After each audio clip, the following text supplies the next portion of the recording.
To close out the discussion this week, we're going to look at life cycle rituals in Hinduism, popular religion in practice. This is all material that will have emerged by the Puranic and Temple Hinduism period onward. Major types of Hindu rituals include life cycle rituals, or samskara, a term that you will have heard and seen before. These are especially initiations, marriage, and death ceremonies. But there are also worship and prayer, or puja, what we've been discussing this week, as well as sacrifices to Vedic gods using especially Agni as a messenger to those gods. So those are the yajna. There are also ishti and homa categories, which we have not necessarily discussed yet, as well as blood sacrifices. Perhaps more on that soon. Then you have collective and individual festivals. These are the utsava, and processions, the yatra or yatra. There are also individual vows, or vrata, highly ritualized. There's also a process of ritual gift giving, or dana, and specifically women's rituals. Most of these rituals are based on Brahmanical handbooks in Sanskrit and vernaculars, so there's quite a number of rituals to consider.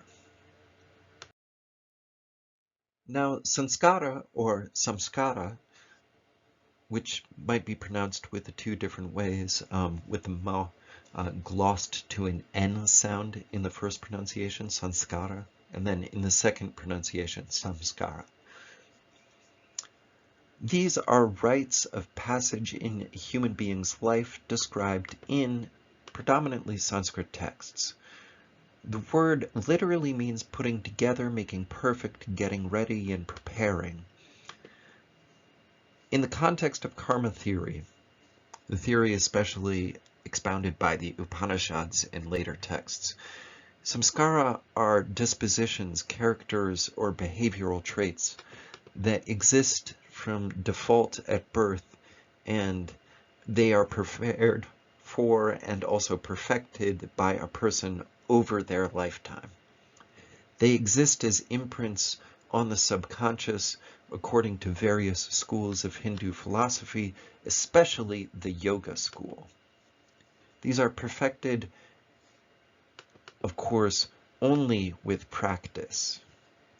In another context, sanskara refers to the diverse rites of passage, which could be used as a term to describe rites of passage in Hinduism, Jainism, Buddhism, and Sikhism. In Hinduism, the sanskaras vary in number and details according to regional traditions. They range from 40 sanskaras that are mentioned in the Gautama Dharma Sutra from the middle of the first millennium to 16 sanskaras in the Griya Sutra texts from centuries earlier. Now, the sanskaras, or 16 sanskaras, can be broken down into a number of categories.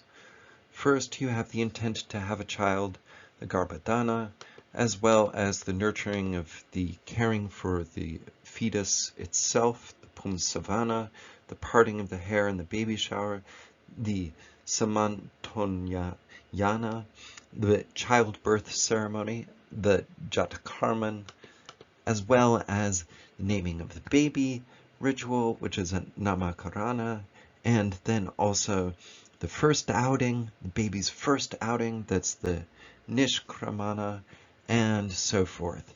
First haircut, earlobe piercing, child's commencement to knowledge, entrance into school. And then, after entrance into school, you have this Veda Ramba ritual, which is a rite of passage that marked the start of learning the Vedas and Upanishads in very specific schools of Hinduism. It was also a fire ritual, so it had some yajna elements where the teacher and the student sat together with the teacher reciting initiation mantras, and then the student following and reciting these. So an an entrance into the study of the Vedas.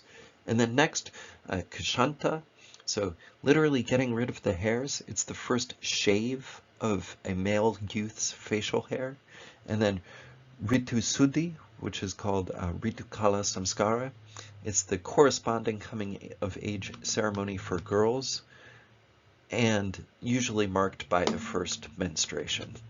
Then, of course, there's graduation ceremonies, the wedding rituals, the vivaha, and then the vratas, which vrata literally means a vow or a practice, any pious observance, an act of devotion, or austerity such as fasting. These were cyclical rites of passage of those in the grihasta householder stage of life, typically as a reminder of some pious action, including reflection and a spiritual side of life. Most Kriya Sutras or Griha Sutras and several of the Smritis, like the Manu Smriti and the Vishnu Smriti, include 4 Veda Vratas as samskara after graduation, as means of continuing self-education. So lifelong learning is a way to think about that in terms of the vratas. Then also at the end of life, you have renunciation and then cremation, and all of this is outlined very detailed in a very detailed fashion by the Gautama Dharma Sutra, which enumerates a large list of 40 outer karma samskaras and then 8 inner karma samskaras, all of whom have the purpose of empowering a human being to discover and recognize and reach union with the Brahma Atman, so obtain a highest level of self-knowledge. Now, in Hindu context, one of the most well-known rituals is probably the Antyeshti ritual. And pictured here on the slide is from a Balinese Antyeshti ritual. But I'll leave you with a quote from the Rig Veda and see if you can make connections between this quote and other elements of Hinduism that we have studied thus far. Go ahead and make a quick post and let's get the discussion going.